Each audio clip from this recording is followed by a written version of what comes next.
bombastic side-eye, criminal offensive side-eye.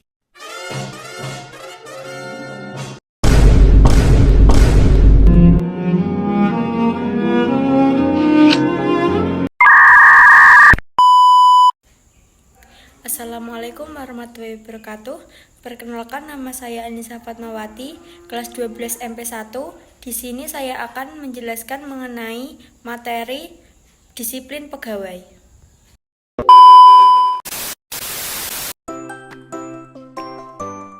Manfaat disiplin pegawai. Pertama, manfaat bagi perusahaan. Manfaat disiplin kerja pegawai bagi perusahaan yaitu menjamin tata tertib dan kelancaran pelaksanaan setiap tugas atau pekerjaan sehingga dapat memperoleh hasil yang optimal. 2.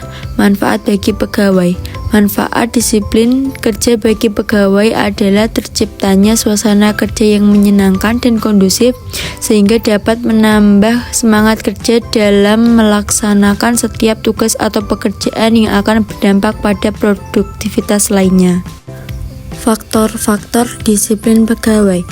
Besar kecilnya pemberian kompensasi yourself.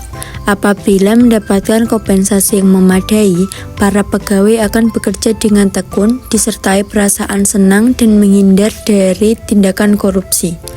Ada tidaknya keteladanan pimpinan dalam perusahaan. Semua pegawai akan selalu memperhatikan cara pimpinan perusahaan dapat menegakkan disiplin kerja bagi dirinya dan mengendalikan dirinya dari ucapan, perbuatan, dan sikap yang dapat merugikan aturan disiplin yang telah ditetapkan. Ada tidaknya aturan pasti yang dapat dijadikan pegangan. Aturan yang pasti adalah aturan yang dibuat secara tertulis yang dapat dijadikan pedoman bagi pegawai dan tidak diubah-ubah karena situasi dan kondisi.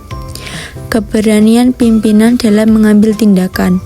Pemimpin lembaga atau perusahaan harus memiliki keberanian untuk bersikap sesuai dengan aturan yang menjadi pedoman bersama. Pemimpin tidak boleh bertindak diskriminatif dalam penanganan pelanggaran disiplin kerja. Bentuk-bentuk disiplin pegawai. 1. Disiplin preventif.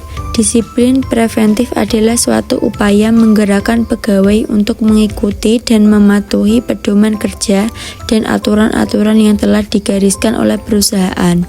2. Disiplin korektif.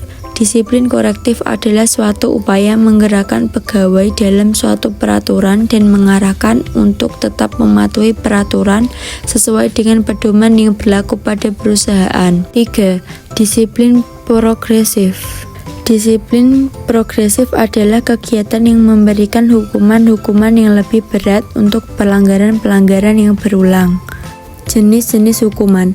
Menurut Sondang P. Siagian 2008, terdapat 2 jenis hukuman disiplin dalam lembaga atau perusahaan, yaitu bersifat preventif dan korektif. Berikut penjelasan mengenai 2 jenis hukuman dan dalam lembaga atau perusahaan tersebut. 1. Pendisiplinan preventif. Kegiatan sosialisasi dan penjelasan-penjelasan tentang peraturan dan disiplin pegawai akan mencegah terjadinya perilaku negatif atau penyimpangan dari pegawai. 2. Pendisiplinan korektif. Pendisiplinan yang bersifat korektif dilakukan jika ada pegawai yang secara nyata telah melakukan pelanggaran atas ketentuan atau peraturan pegawai tersebut. Akan dikenakan sanksi indisipliner. Berat atau ringannya suatu sanksi tergantung pada bobot pelanggaran yang dilakukannya.